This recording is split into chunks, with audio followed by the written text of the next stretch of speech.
Greetings, brothers and sisters. Welcome. I come in peace and bring much love. I'm going to teach you about the ways of Jesus. I'm going to teach you about God. I hope you like my loving act. Let us pray together and bow our heads.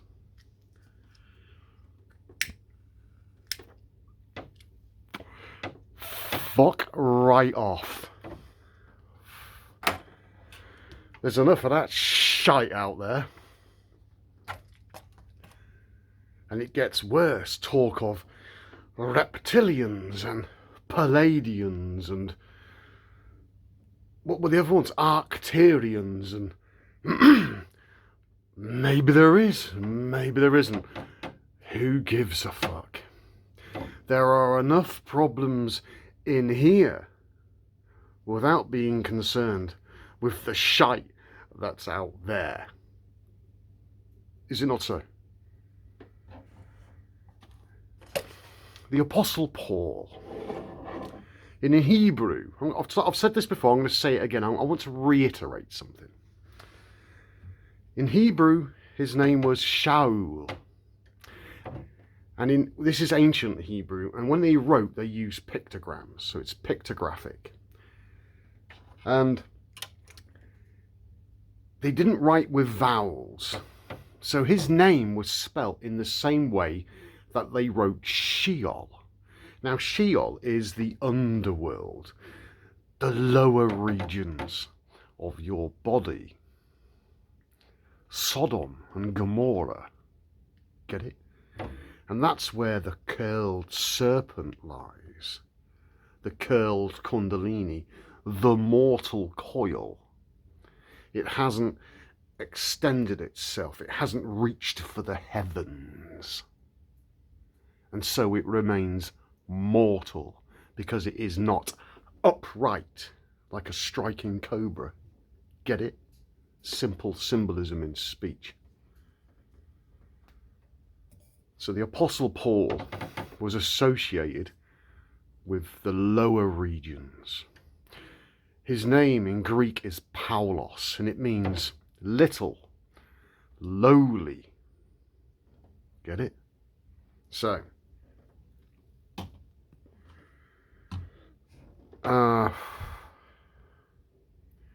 Shaul in Hebrew means question him. So how do you question your ego? Because that's who the Apostle Paul is. Well, you have to watch him. Well, how do you watch him? You haven't had that division yet, have you? You're not in a position to watch him. That's why you have to raise the Kundalini. That's why you have to shift that energy to here. And when your energy is there, then you have the split in your psyche. Psyche means soul. You become a watcher, and you are watching your ego, the Apostle Paul. And you won't like what he does.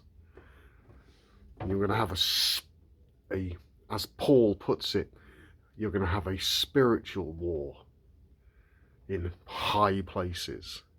Here.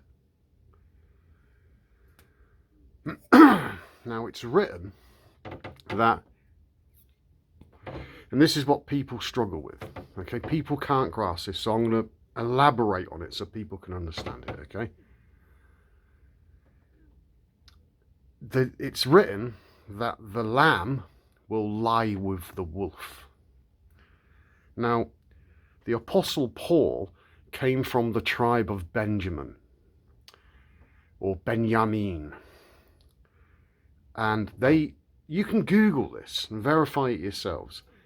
And their like coat of arms, if you will, or their symbol for the tribe of Benjamin is a wolf. Okay? Now you've heard about the Fabian Society, perhaps, and their sign is a wolf in sheep's clothing. So what does that mean, a wolf in sheep's clothing? It's somebody that promises you something and they're really nice, but they don't actually deliver. Like politicians, like religions,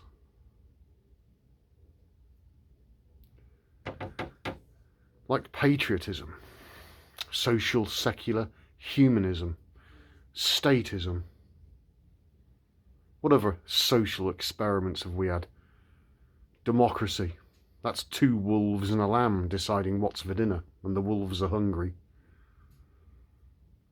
Communism, liberalism, conservatism, none of it delivers. They are all wolves in sheep's clothing. Who gets devoured? The foolish. The people that are not wise. How do you get wise? Well, you have to invite the master into your house. Well, who's the master? Well, he's always there. He's always been there. Well, how do I invite him in? Well, he's really important. You know, so you lay on some airs and graces. Like, you fucking tidy up. You clean your fucking house.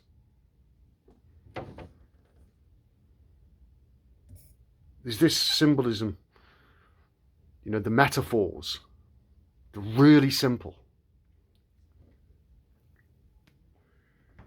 Now, I've been making videos like this for 2.5 years.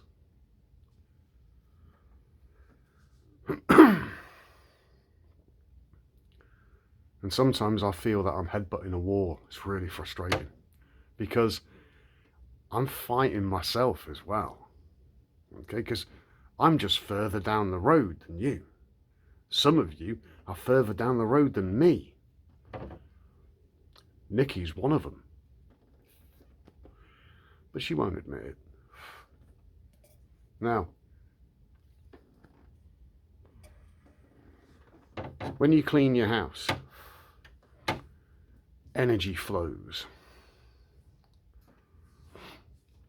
And then where your attention goes, energy flows. So if you're meditating,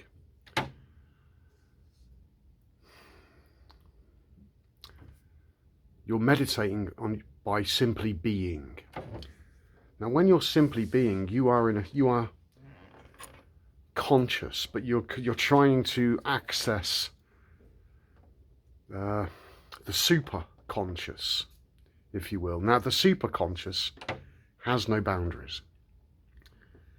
It is boundless. It defies concepts like infinity. It's beyond that. Because to call it infinite is to put it in a box. It cannot be boxed. It's just too big. Now, when you're meditating, I'm going to do this. It might alarm some people. When you're meditating, this is what you're simply doing. Okay, you are an individual. So that is the I. And you are in a state of being. You're not doing anything.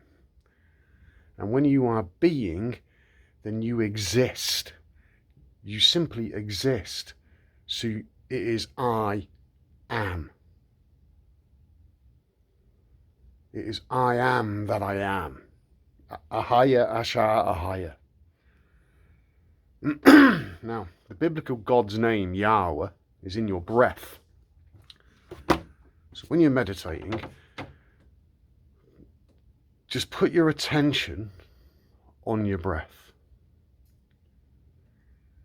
And the name is pronounced Yahweh, but it's to do with your breath, the breath of life.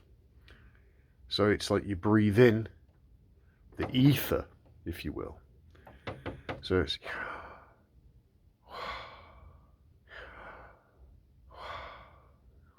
you see?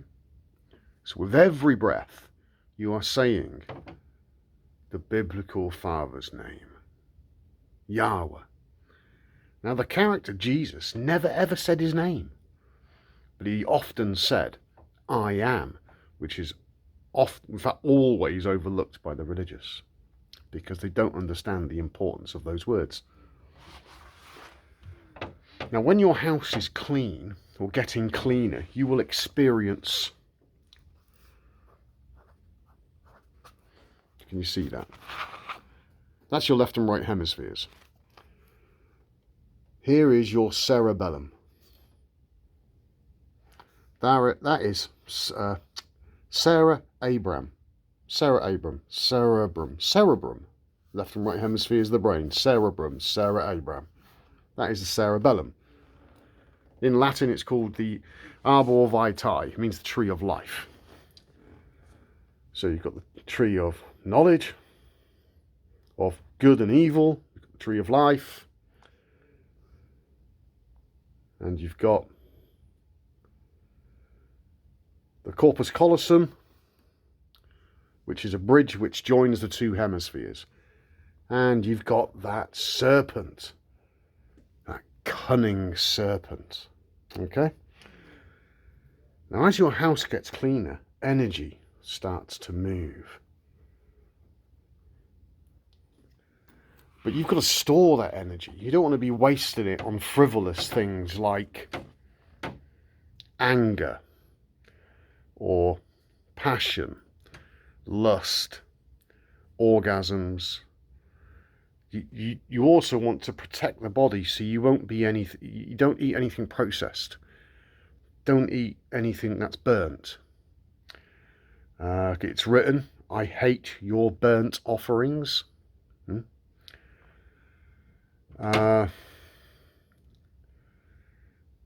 That's in Dabarim, but I can't. It's in Hebrew, but I can't remember what Dabarim is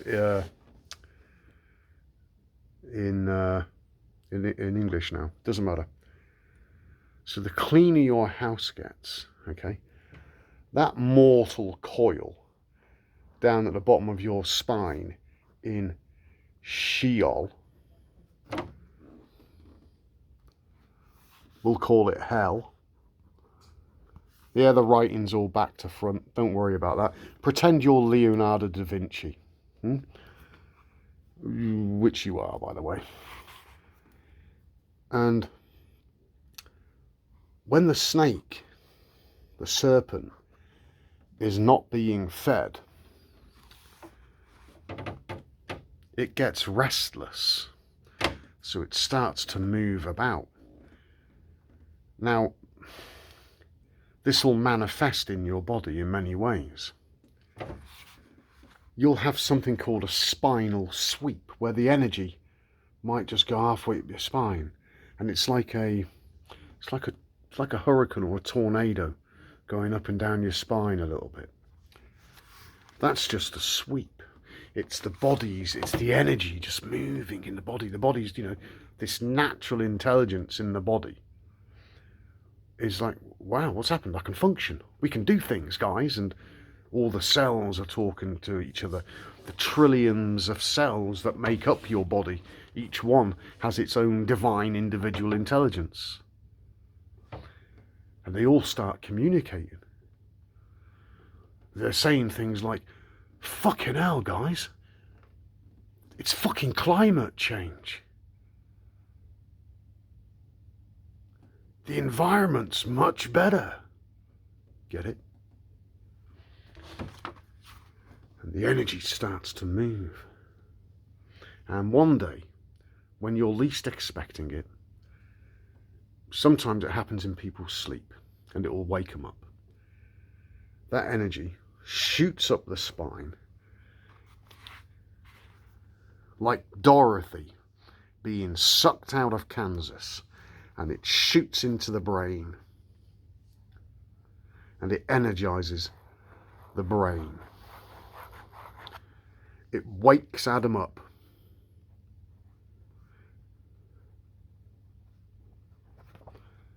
Wakes Adam up. Who's Adam? Adam is your own individual higher consciousness. Jesus, if you will. The intelligence that was always there from the beginning. That's why Jesus says, I was before Abraham. And the Pharisees went fucking nuts. Now, when your Adam comes online, and well, this is when your Adam comes online proper. You have a new purpose in life. Your mojo has risen. It's like a resurrection from the dead. But your ego, the Apostle Paul, hasn't got a fucking clue what's going on. But with these basic understandings, you will then be able to look at your own experience and think, right, okay, that makes sense to me. Now, the best place to see the light is when you're in the dark. This is why Jesus said things like, blessed are the poor. Now, he's not talking about money. He's talking about people that are poor in consciousness. They're fucking life shit. It's fucking me up. All this stuff that's going on, I can't deal with it. It's all fucking wank. I'm gonna check out. Suicidal thoughts, pouring fucking piss down your neck, alcohol, taking drugs, fucking yourself senseless and all the rest of it. It's a manifestation, and you're trying to drown out the misery that is culture and society. You don't like your friends anymore. You can't relate to people anymore. You can't even relate to what's going on in your own fucking head.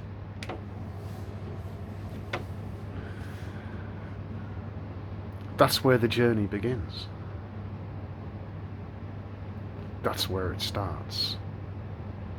Actually, that's just before the start. Now remember, in the book of Genesis, Greek, the beginning. In Hebrew, it's Bereshit, in the beginning. In the beginning of what? What, the formation of the universe? Who gives a fuck about that when you're dealing with this? I don't give two shits about the Big Bang, and that's a fucking ridiculous hypothesis anyway. I don't care about hadron colliders. I'm not interested in fucking settled science and the fucking trillions of dollars that's being wasted on it. I'm trying to sort this out.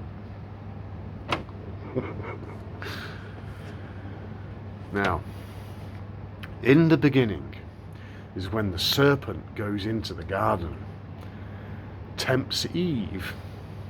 Eve influences Adam, and they take of the fruit of knowledge of good and evil. That's the Kundalini rising. And then you have knowledge of good and evil. Well, where the fuck does that knowledge come from? Listen, when that serpent goes into the garden, wakes up Eve, and Eve influences Adam, and then the ego's running around trying to figure it all out. That's the beginning. So when you're reading the Bible, after you've had your Kundalini, and you apply the stories and the metaphors and the allegory, it makes so much sense. If you haven't had that experience, it won't make any fucking sense to you, because it's not been given to you. So what's my purpose in all this? It's to let people understand that the book, although it has been corrupted, is that your super consciousness has been around.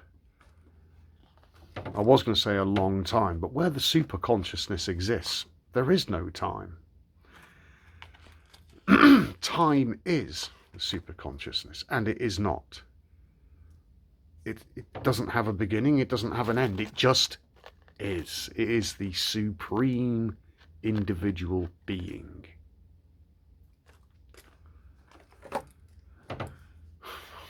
Now it knows the truth, because it is the truth. So as your house cleans, and you've raised that energy, and then you start reading these really old fucking texts that have made no sense to anybody for millennia, and your brain is lit up like a Christmas tree. That's the only tree you should be fucking worshipping, people. It's not a fucking Christmas tree. Just another ridiculous tradition. If you just stop all that nonsense.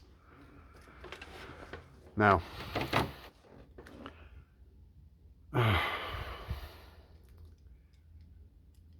so your Adam is awake.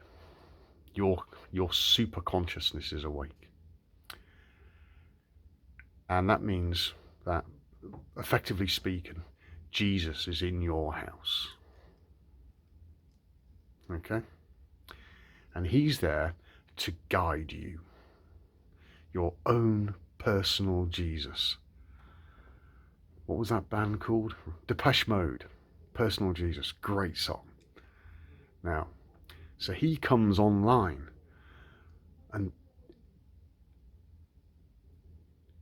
it starts to guide the ego. But the Apostle Paul fights it because he doesn't know what's going on. He doesn't understand anything. Why is everything changing? Why don't I like this anymore? But this is your older brother. It's been around a long time in a place where there is no time. And your ego, it's just a story. It's just a story you've created for yourself. It has no place in reality whatsoever. So it has zero validity in the grand scheme of things. However, there is a caveat. The universe has chosen you.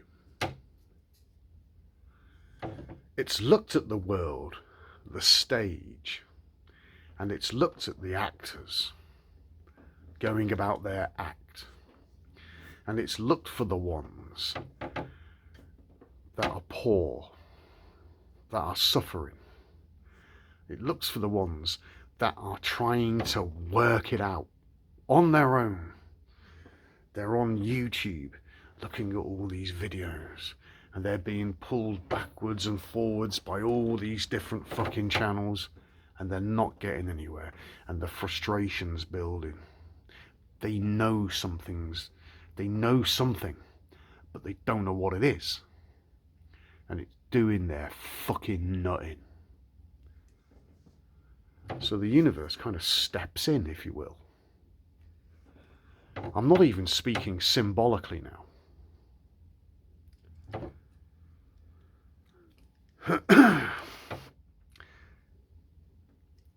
And the people that are going through this now, that's the tribulation.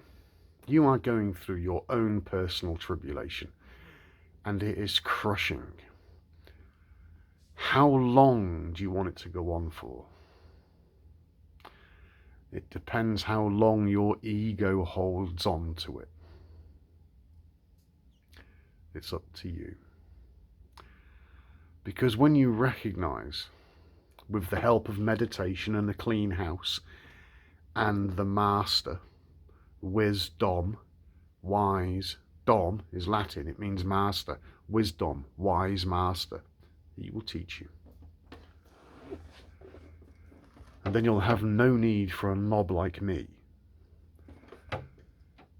So, it starts to guide you. And this is why that character, Jesus, says, you know, it's a narrow path. It's for you, the individual. You do it on your own. You know, it's the greatest journey. Because everything out there is about you. and then your Eve will interpret it for you. And then you'll start to understand. It reveals itself to you. Now,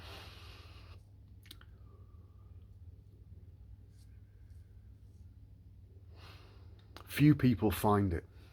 Why don't they find it? Because they think that ancient texts are stupid. There's no such thing as God. It's just all stupid religious shit. And the fault of that lies solely at the feet of religious establishments, because they fucked it up from the get-go.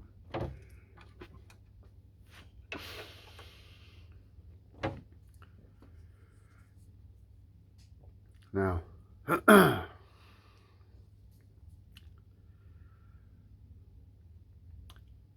ego death. The ego is an illusion, and an illusion can't die.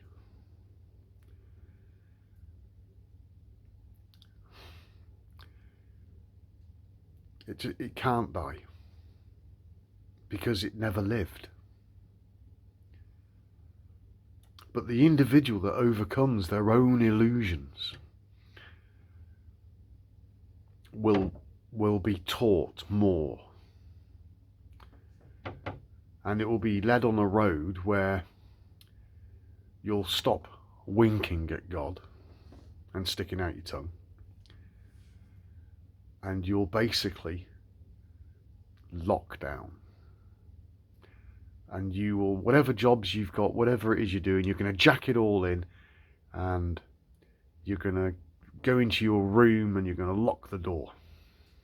I'm speaking metaphorically. The room is meditation, and you're going to meditate until you are God in the flesh.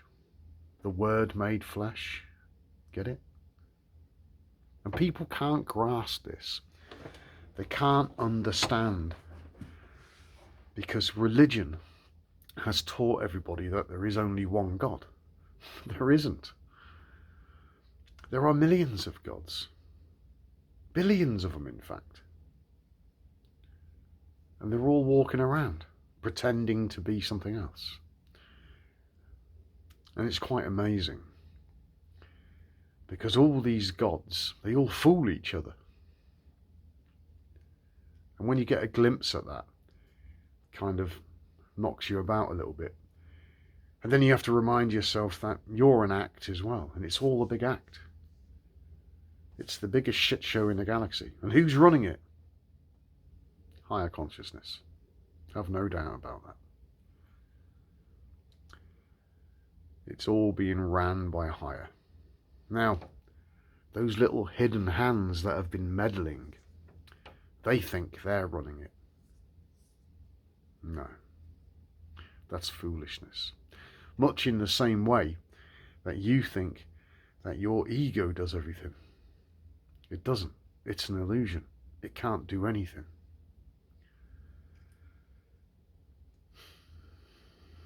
Now, the lamb and the wolf.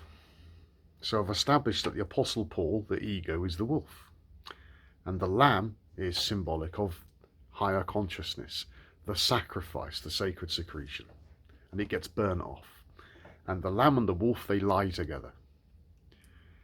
In other words, they come together. So the ego doesn't die. Your individual story becomes recognized by the universe. And the universe is interested in your individual story because it was made for you.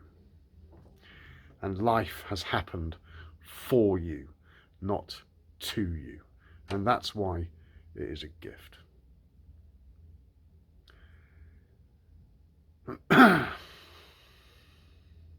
Now, some of you might be kind of, well, it doesn't feel like a gift. It is a gift. You'll get to a place where even the things that piss you off, you will be grateful because you are being allowed to experience being pissed off. And you'll understand that it's all glorious. and it teaches you things. But one of the things that you can't tolerate is willful ignorance, bullshit artists, fake spirituality. And those are the wolves in sheep's clothing, that they want something from you. Money, validation. They want you to acquiesce. They want you to support them. Well, I'm against all of that. You support yourself, your higher self.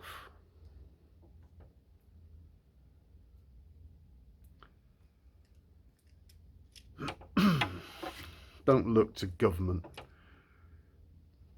for any solutions. Don't look to religion for any solutions. Don't look to any form of politics or patriotism for any solutions. They only bring problems. And I think history attests to that rather well.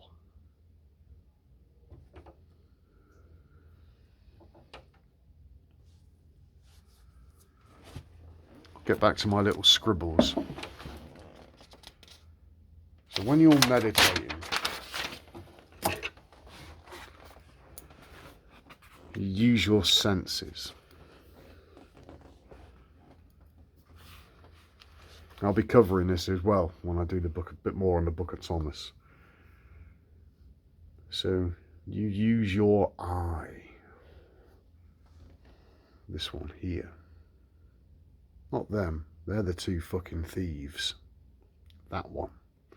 And the cleaner the house is, you raise that energy, lights this right up. So you're using your eye, your spiritual eye, your sixth sense, if you will. And you use your sense of smell. Can you see this? Sense of smell. And you use your sense of hearing. Use your sense of touch, taste, bloody pens.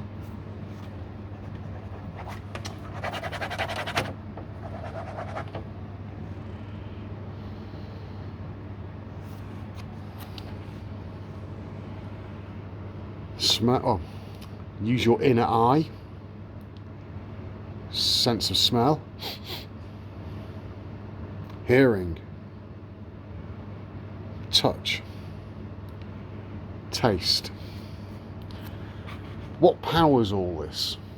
Those are the five senses. What powers it all? Come on.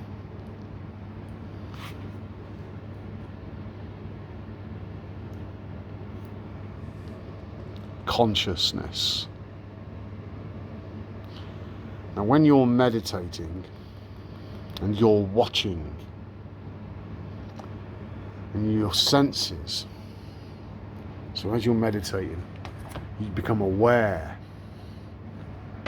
I am aware, your senses, how you're sitting, how you're lying. Smell, touch, taste. And this is all driven by consciousness.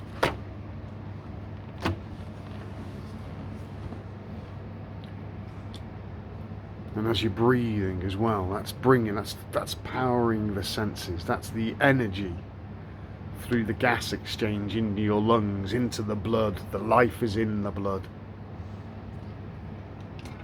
And alkaline blood, more energy. And you'll merge. Sometimes it's just like a little snapshot, like a glimpse. Well, that's just winking the eye, isn't it? And at some point you'll just go into lockdown and you'll stay there until you're full blown. That's what the journey's about. And it's difficult, because you're going to have to walk away from everything and walk on your own. But you're not on your own. You can't be alone. You're all one. All one, alone, all one, holy, whole,